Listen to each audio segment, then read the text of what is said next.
Hai guys, Assalamualaikum. Apa kabar nih kalian hari ini? Semoga baik-baik aja ya. So guys, jadi hari ini rencananya mau bikin video tentang pengalaman aku melahirkan secara normal dengan metode ILA.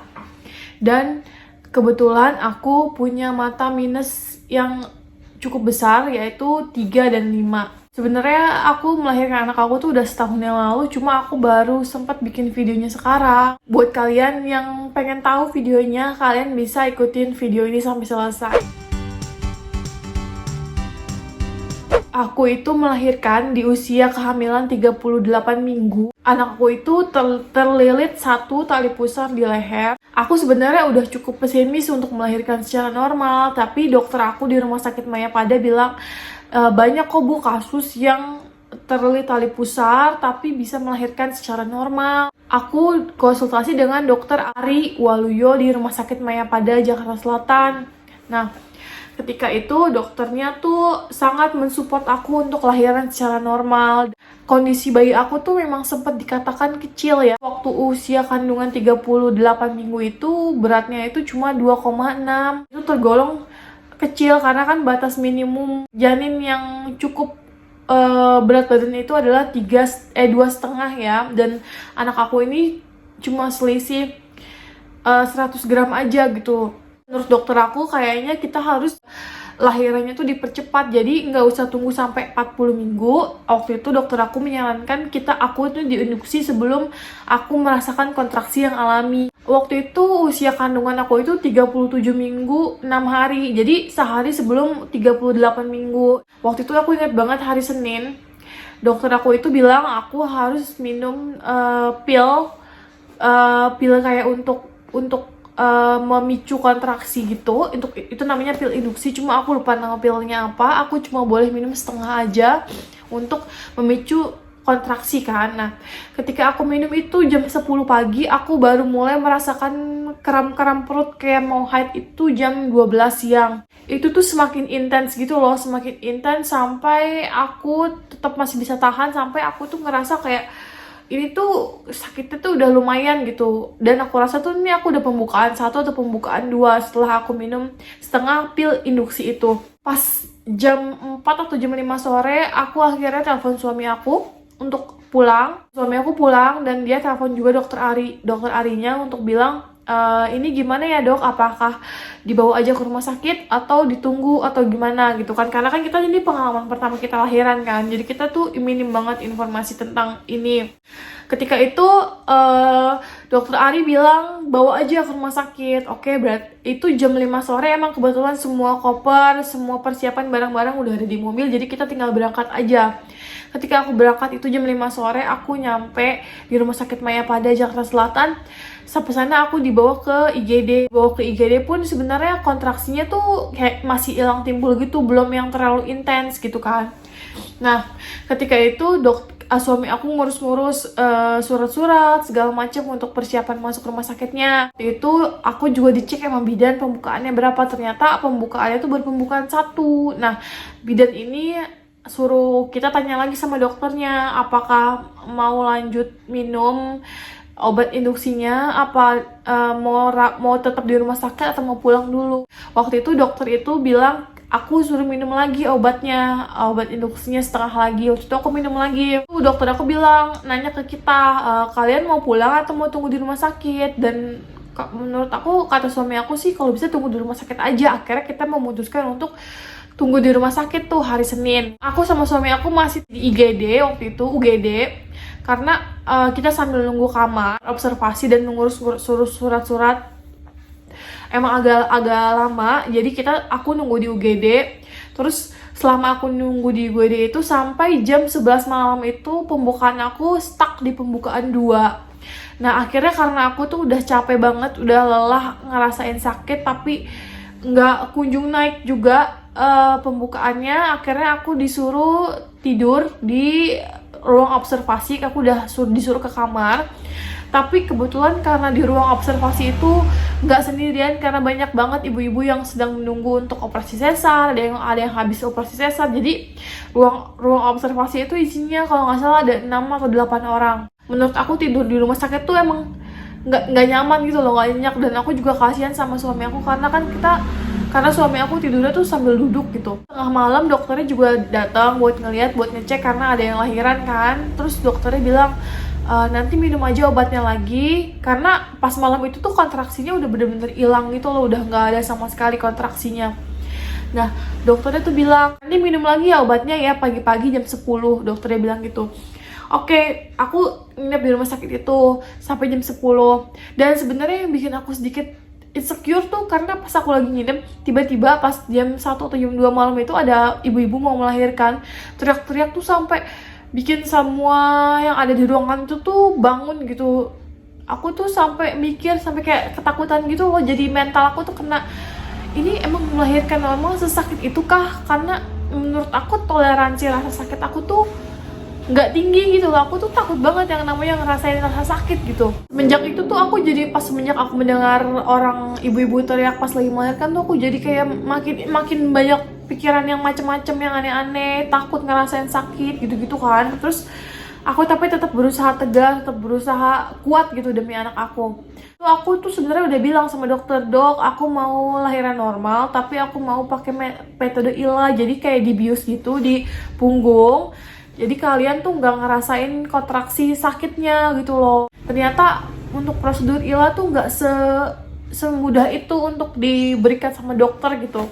Butuh pertimbangan yang banyak. Dari jam 10 sampai sore, jam 4 sore itu pembukaan aku tuh nggak nambah. Jadi waktu itu stuck di pembukaan 4. Bayangin aku udah dari jam 5, dari kemarinnya jam 12-nya kontraksi sampai jam 4 sore besoknya itu aku baru di pembukaan 4. Itu benar-benar melelahkan dengan aku yang kurang tidur, suami aku juga capek, sakit yang gak bisa aku tahan gitu. Aku tuh udah benar-benar kayak pengen udahlah lahiran sesar aja, sampai pengen nyerah gitu. Terus sampai dokter aku tuh terus nguatin, pasti bisa kok. Bidan juga di rumah sakit bilang pasti bisa kok. Banyak-banyak istighfar aja, banyak-banyak dialihkan aja jalan, main jimbol biar pembukaannya naik gitu. Kata dokter ini kemungkinan ini sulit nambah itu karena emang ini tuh anak pertama dan janin aku tuh terlilit tali pusar. Tapi selama aku di rumah sakit, bayi aku tuh tetap dipantau sama CTG biar dilihat apakah dia takut ada yang detak jantungnya turun atau enggak, atau air ketubuhannya gimana gitu kan. Alhamdulillah anak aku tuh tetap kuat mensupport aku untuk lahiran normal. Sampai puncaknya itu maghrib, keesokan harinya hari Selasa, aku tuh udah bener-bener gak tahan lagi dengan kondisi aku yang kesakitan dan capek, udah gak ada energi lagi. Selama dan itu aku tuh udah mulai bener-bener marah gitu. Kalian tahu kan kondisi gimana badan yang capek terus sakit, pasti tahulah sendirilah gimana rasanya gitu untuk ibu-ibu yang mungkin pernah melahirkan secara normal. Dan aku tuh bener-bener udah desek suami aku untuk bilang aja ke dokter aku mau lahiran sesar aja. Tapi dokter aku tuh tetap kekeh bilang, ini tuh udah pembukaan 4 loh sayang, nanti kalau lahiran sesar toh bayinya juga masih kuat gitu kan, ibunya juga harusnya tahan gitu.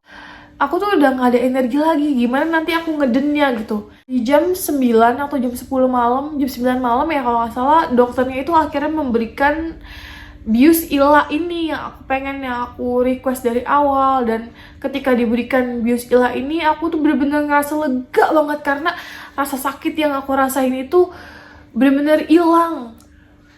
Walaupun masih ada sedikit, cuma hilang gitu loh. Aku di situ aku mulai tenang, aku mulai relax, aku mulai bisa senyum, mulai bisa makan, mulai bisa minum gitu. Dan setelah itu, tapi pembukaan aku tuh bener-bener gak naik-naik. Dari jam 8 malam itu, pembukaan aku baru pembukaan 7 atau 8 gitu, aku lupa. Akhirnya dokter bilang kalau misalnya sampai jam 10 atau jam 11 malam pembukaannya gak naik juga, kamu nanti ketubannya harus dipecahin gitu. Buat ngebantu si bayinya itu buat turun. Dan ternyata bayi aku itu kepalanya susah turun karena emang dia tuh terlilit tali pusar kan. 9 malam itu aku udah pembukaan 9, dan akhirnya ketika pembukaan 10, jam 10 malam, pas jam 10 malam pembukaan 10, ketuban aku itu dipecahin supaya ngebantu anaknya itu untuk turun. karena berhubung anak aku itu kelait tali pusar, jadi bener-bener susah banget turun ke jalan lahir gitu. Akhirnya dokter Ari datang kalau nggak salah jam 11 kurang ya, jam 11 kurang, dan kita tuh persalinannya tuh bener-bener melelahkan banget sampai mungkin bidan-bidan yang ngebantu persalinan juga mungkin capek ya dengan aku teriak-teriak, dengan aku kesakitan. Bener-bener aku juga sendiri, kondisi aku tuh udah capek banget, suami aku juga udah kondisi udah capek banget. Dan akhirnya dengan melalui proses persalinan yang 1 jam itu sampai dibantu sama bidan untuk dorong, karena kan aku kondisinya dibius ya, dibius, didorong sampai aku tuh udah berusaha ngeden tapi anaknya tuh nggak keluar juga, sampai dibantu dorong sama bidan dari atas gini perut aku. Akhirnya mau nggak mau untuk ngebantu anak aku keluar itu V-nya tuh harus digunting, perineumnya tuh harus digunting. Dan aku alhamdulillah karena dibius ILA aku jadi nggak ngerasain sakit kan. Ketika itu karena aku dibius lokal setengah ke bawah, aku bener-bener nggak ngerasain sakit ketika digunting, dan lahirlah anak aku itu tepat jam 12 kurang. Nah ketika lahir itu aku tuh ngeliat anak aku tuh emang kelilit tali pusar gitu.